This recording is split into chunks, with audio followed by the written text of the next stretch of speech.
საქართველოს ეროვნული საფეხბურთო ნაკრები ევროპის 2012 წლის საკვალიფიკაციო ეტაპზე მეოთხე ოფიციალურ მაჩს 12 ოქტომბერს გამართავს. თემურ ქეცბაიას გუნდის მეოთხე ლატვის ეროვნული ნაკრები იქნება. საქართველოს ეროვნული გუნდი რიგაში რამდენიმე წუთის წინ ჩარტერული რეისით გაემგზავრა.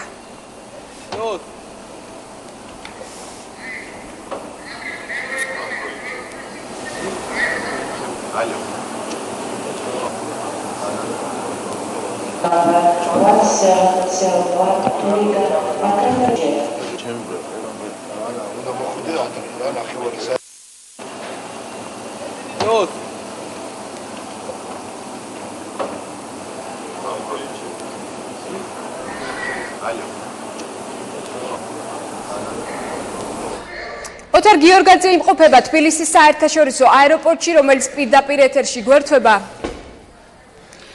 თუ არის ცნობილი, ხომ არ არის ცვლილებები იმ შემადგენლობაში, რომელიც წინა მატჩისგან განსხვავებით გაემგზავრა უკვე ლატვიაში? ჩარტერული რეისი თბილისიდან რიგის მიმართულებით რამდენიმე წუთის წინ გახორციელდა საქართველოს ეროვნული ნაკრები ლატვიაში გაემგზავრა. გარკვეული ცვლილებები ნამდვილად იქნება ლატვიასთან მატჩში, რადგანაც მალტასთან შეხვედრაში ზურაბ ხიზანიშვილმა მეორე ყვითელი ბარათი მიიღო და ის დისკვალიფიცირებულია, თუმცა მან გუნდთან ერთად ყოფნა გადაწყვიტა და ისიც გაემგზავრა რიგაში. რაც შეეხება კიდევ ერთ ფეხბურთელს, უჩა ლობჟანიძე დისკვალიფიკაციის ვადა ამოწურა. ის ხვალ საქართველოს დაცვის ხაზს გააძლიერებს. ყველა ფეხბურთელი, რომელიც რიგაში გაემგზავრა, დარწმუნებულია, რომ საქართველოს ნაკრები მორიგ წარმატებულ შეხვედრას ჩაატარებს. განწყობა, საბრძოლოა და მგონია დადებით შეტყვის უნდა მივაღწიოთ. არ არის ლატვია ესეთი გუნდი, რომ რაღაც არ შეიძლება ეს მათთან თამაში. სახში ვითამაშეთ პირველ ნომრად და აი იქნება თუ იქაც პირველ ნომრად დავიწყოთ თამაშს, მაგრამ არის იმათ უფრო რა ვიცი, უფრო სტანდარტულებზე აქვს თამაში აწყობილი და ჩვენ უფრო სხვანაირი ტაქტიკა იქნება და სხვანაირი დარიგების მოხსნას. თემური ქეცბაია. რას ვიზავთ ესია, მეორე ყვითელია და ვტოვებ ლატვიაში თამაშს, მივყვები გუნდს და იმ იმედით და იმ განწყობით, რა თქმა უნდა, იქ ჩვენთვის სასურველად შედეგს მივაღწევთ. სასურველი იქნება 3 ქულა, რა თქმა უნდა, თუ არა და მინიმუმ 1 ქულა.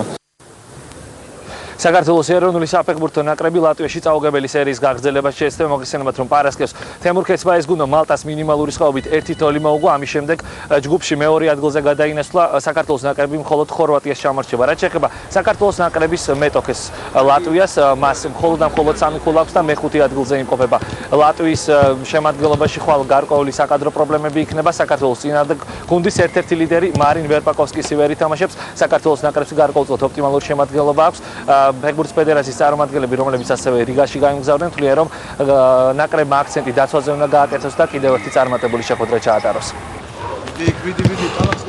გუნდი, როდესაც ესეთ ბრძოლაში ძიმე გრუნდზე ბოლო წუთზე მოიპოვებს გამარჯვებას, არ აქვს მნიშვნელობა ვისთან, შესაბამისად განწყობა არის კარგი. ჩვენ გოლი არ უნდა გაუშვათ და შევეცადოთ, რომ კონტრშეტევა იქნება თუ ორგანიზებული შეტევა იქნება თუ სტანდარტული მდგომარეობა იქნება, ჩვენი შანსი გამოვიდა.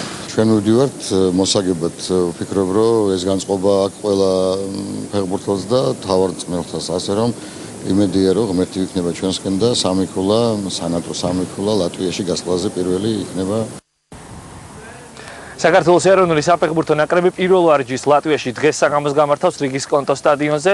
შეხვედრა კი ხვალ საღამოს 9 საათზე დაიწყება. მატჩის პირდაპირ რეპორტაჟს პირველი არხი პირდაპირ ეთერში შემოგთავაზებთ.